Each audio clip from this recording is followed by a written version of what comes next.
Welcome to this episode of Kennedy Saves the World. So we've saved the world. Now it's time to leave Earth and either go to space stations that are rotating in the galactic ether, or maybe even to Mars, because we've been promised a lot. We've been promised Mars within 4 years, and by gum, we haven't had flying cars since the Jetsons, so we better be able to colonize an entire radiation-prone planet. Joining me now is one of the co-authors of A City on Mars, Zach Weinersmith. He wrote the book with his wife, Kelly, who is a biologist, and Zach is a cartoonist. Yes. So there's no person on Earth with deeper space settlement knowledge than Zach Weinersmith. Welcome to the podcast, sir. Thank you very much for having me. So what I really appreciate about the book that you and your wife co-authored is, number one, it's very entertaining. Number two, it's very, very well-researched and well-written. And number three, you come at it from the perspective of skeptics, which kind of surprised me when I started reading it, because I was like, oh, fun, here's a how-to manual. But there are so many questions to be answered, and many of them are insurmountable, which I didn't realize until I started reading the book, about either living in space or living on another planet. So tell me, how did you guys come to this lesser held skepticism than most people who want to go live on the red planet? Yeah, so the only thing I would object to there is we wouldn't want to say insurmountable. Some may be insurmountable, we don't know yet. And that's actually a big part of the problem, is the huge unknown. So this was a 4-year research project for 2 people, most of which was just spent in primary literature.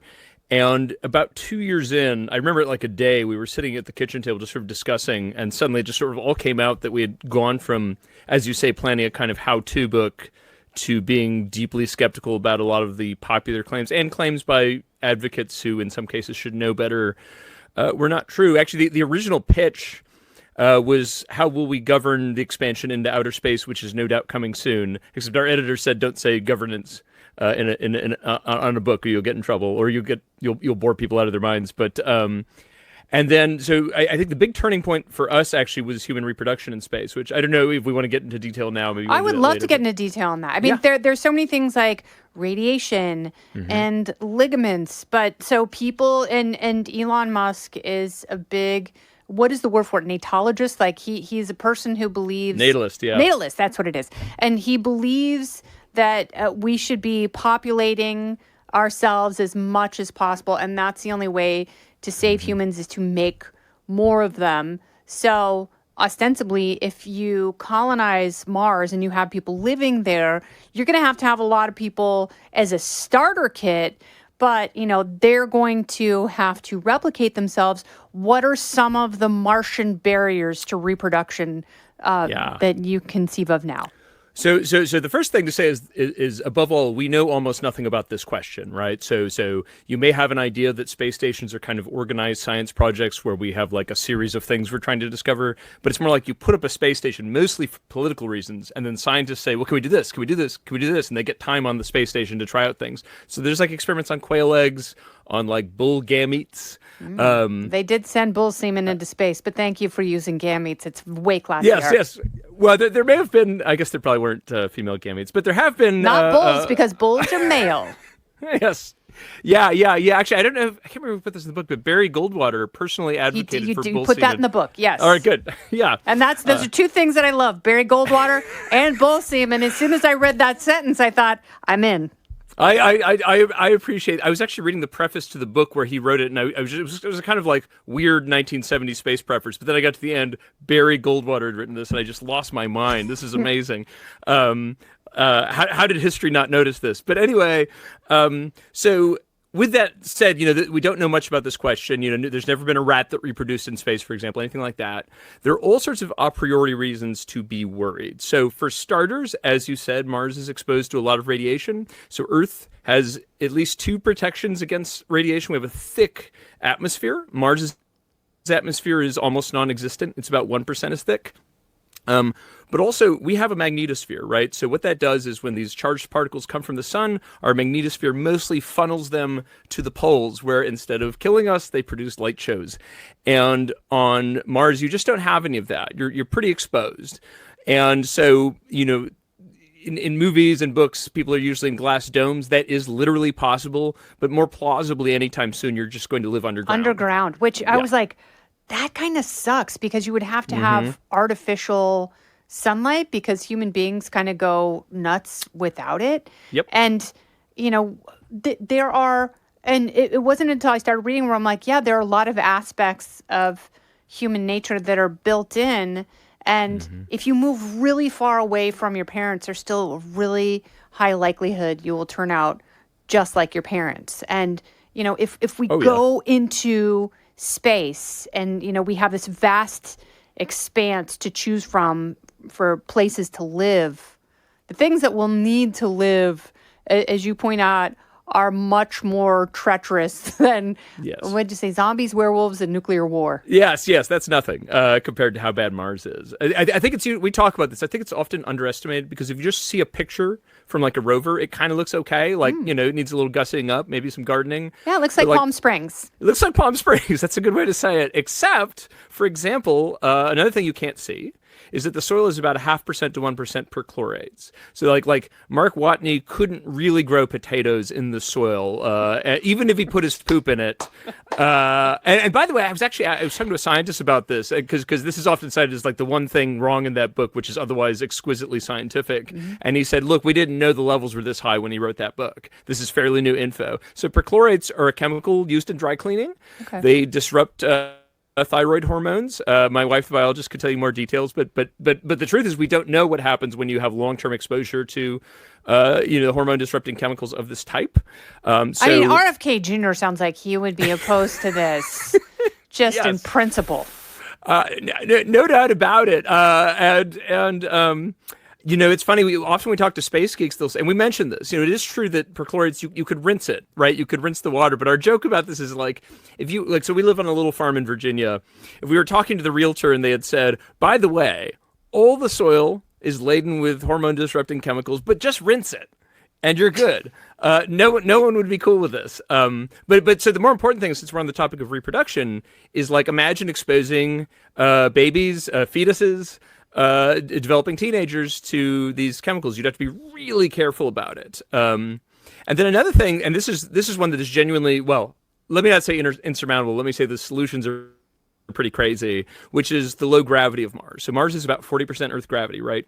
So what does low gravity do to the human body? We know from the International Space Station that it's really bad. So they exercise up there about over 2 hours a day. I think they get a day off per week. And the exercises, if you imagine someone on a treadmill with like rubber bands holding them down so there's still an impact, they'll do that like 2 hours a day strength training, and they still lose bone and muscle density very rapidly. The latest numbers we saw are still something like 1% of bone density in the hip per month. Okay, so if you live in space for 10 years, would you have any bone density left? Yeah, right. Why is it not like Harry Potter where the bones sort of disappear? The answer is we don't know, because the longest consecutive continuous voyage was Polyakov in 1994 to 1905, which was 437 days, about a year and a third. Right? We have people who've been a total of something like 800 days, especially from the old Soviet program, but it wasn't consecutive. And even then, that's still only like 2.5 years.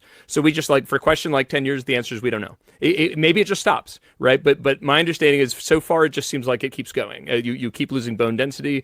It's possible in the future we'll have drugs for this, but of course, it takes you back to the question of reproduction. If the drugs work fine on like a middle-aged astronaut, maybe that's fine, but if you want to have a baby, you're going to inject them with like osteoporosis drugs for their whole life, and what is going to do that? But what scares me is what a fetus might be subjected to in an environment like that. And do we really want? What was the island of Dr. Moreau? Do we really want the planet of Dr. Moreau and have these sadly failed experiments that we really, really care about that we can't help?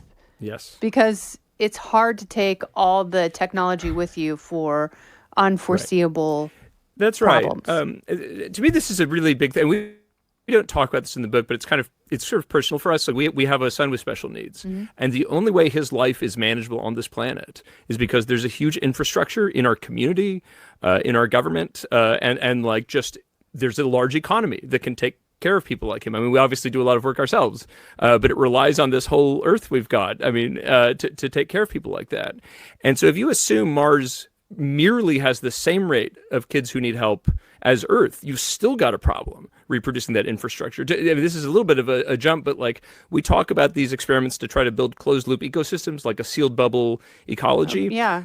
A So biosphere? we know Biosphere is becoming an outdated reference. I make I know, Pauly I Shore love jokes. it. I love the Pauly Shore. It wasn't Pauly Shore and Stephen Baldwin. Biodome. Yes. Yeah. It was one of the Baldwin. It was the blonde Baldwin. I know. He's sort of special in his own right. He's doing his best. He's a Bieber now. A what? He's a Bieber. His daughter married married in? Justin Bieber. This is news to me. Yeah. Well, congratulations. But yes, I tell jokes about Biodome to like college students, and they're just no They're clue. like, what? And it's I know it's like not knowing Shakespeare. But the reason I bring that up is we have data on how that went. So like there's 8 people in a sealed bubble. They're working like 10 hours a day just to eat and provide oxygen. So the idea that they're also going to care for the like children, even like if they're just children who don't need help, it's hard to imagine. And what worries us, and we found 3 explicit quotes of this, but it's often implicit, which is this idea that, well, humans will just evolve, right? Which I don't understand how to take other than saying like, we'll just let children die. Or, I don't know what else it could possibly mean. Presumably the people who say these things have some nicer version of it, but that seems to be the implication, which like, Well, I why? know people adapt. Yes. Obviously they have to in order to survive. And I interviewed Benjamin Hall last week. He has an amazing book about resilience. And, that is implicit in human nature. But, the downside, I guess, is space cannibalism. Why don't you talk about that a little bit? Yes.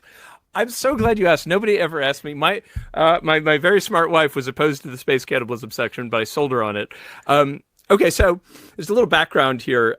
So we were trying to write the everything book on space settlement, and we originally we talked about having a chapter on death in space, like what would happen, and it turns out the answer is pretty boring. You probably get pushed out the airlock, and the only interesting tidbit is under space law you might have to be declared a satellite at least before you burned up, But so, all right. So, but the fact of the matter is just that like there's never been a situation in space where like one guy's dead and 2 other guys are like, what now? The times people have died in space or getting to space or coming back have been total loss catastrophes like Columbia or Challenger, or in America, the less known Salyut 1. So it hasn't come up. But we came across this amazing paper that was written in the 70s. On what's called survival homicide in the context of space. So survival homicide is when you have to kill to live, meaning the classic case would be like, if you were a law student, I wasn't, but there's a case called Dudley v. Holmes, which we were told is like offered to law students to trick them into thinking law school will be fun. And essentially it was one of these classic 3 guys in a boat, or maybe it was 4. Yes, we learned that at studying philosophy at UCLA. I was hoping you would bring that up. Yes, because the people in my study group with our TA, we all gave the wrong answer. We're like, no, just go ahead and kill the guy. Huh? Yeah, 3 people are going to live and 1 guy dies. Yeah, the odds are not in his favor and everyone else survives. Yes, so, yes.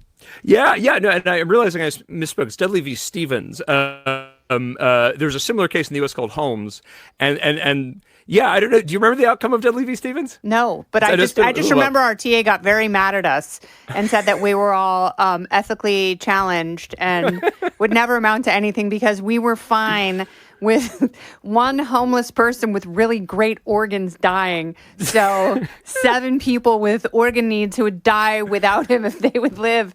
And it was just because it was a bunch of philosophy of mathematics students. Right. And we're like, no. I mean, it's like we're there's rational. a ratio. Yeah, exactly. That's right. As I recall, the outcome was essentially they sentenced the people who ate the guy to hang on the assumption that he would be the correct assumption that I don't know about British government, but I believe like the royal authorities would let him off the hook. And so the idea being like, well, the government will not countenance the idea that you can eat a guy, but we're not going to do this. So needless to say, what's called the law of necessity is a bit complicated. The interesting part so what does this have to do with space cannibalism? So can you eat your friend in space legally? It's the interesting part is the International Space Station is kind of a weird territory. So it's actually made of modules launched by different countries, right? So these different modules, they're by the US, they're by Russia, Canada, Japan, ESA, that's the European Space Agency, and they are kind of quasi territory of the relevant country. So if you had to eat your friend, we couldn't get a complete answer on this, but like you would have your choice of legal system into which you might take your friend, sadly deceased, to eat them. Now that's the legal part. That's about as good as I could say. The culinary part's trickier, and I don't. I guess I can go there, but maybe we shouldn't. Go ahead. Go ahead. All right. I gave a talk on this to a Caltech astronomy club, and I got a question that just baffled me, which a guy was like, well, you're going to have to exsanguinate them before you eat them. How are you going to do that? And I was like, oh, God. Yeah, in a zero gravity environment, that's a very good question. It's a problem. So we actually talk about this a little in the book. For trauma medicine, like if you have to do internal surgery, blood does not know to go down, right? You're in zero gravity or free fall, right? And so blood, if it's loose, it turns into a sphere and just floats. Mm-hmm. If it's not loose, it forms a sort of dome because of chemical properties or not intermolecular properties. It clings to surfaces, right? And so I actually don't know how you would exsanguinate your friend. If you could spin them, you could get some artificial gravity. Centripetal force. That's right. It's there for you. You just got to accelerate. Or if you're on one of those big rotating space stations you mentioned, it would be no problem to exsanguinate anybody. You just have to turn up the RPMs a little bit and tell everyone to hold on. Yes, I actually think plausibly what you do is freeze dry them by pushing them out the airlock to take all the moisture away. Because you also can't salt them really because space stations don't have solid salt. They have liquid salt because solid salt would like fly around in the cabin. So they use a sort of like salt in solution, which I presume would not be good for preservation, but I guess I don't know. Don't go anywhere. More Kennedy Saves the World right after this. That is fascinating. But there are so many questions that come up in your book. And, you're not a bunch of negative Nellies. And no. The conclusion isn't, oh, my God, you guys are so stupid for asking this. It's, there are very valid reasons for wanting to go into space. And, for some people, I guess would be to get more stuff, to get minerals, to get whatever asteroids are made of so we can take them back to Earth and have more of them and be rich. And for other people, and I think they're the people who also, and I don't share this, but I find it to be very fascinating, people who look at mountains and are like, I have to climb that. And they are so drawn to that. But I do understand the urge to understand space. Absolutely. And I think that is a big part of it. And I think that is a part of human nature that you will never just quench or quell. But there are people who, for them, it is so strong. And now people who have that urge, who have resources, have they deluded themselves into thinking that this is feasible? Because anything feels within reach when you have hundreds of billions of dollars. Yeah, I mean, I think it's a complicated picture. I mean, it's, we tend to shorthand say, well, this person believes that, but humans are kind of complicated.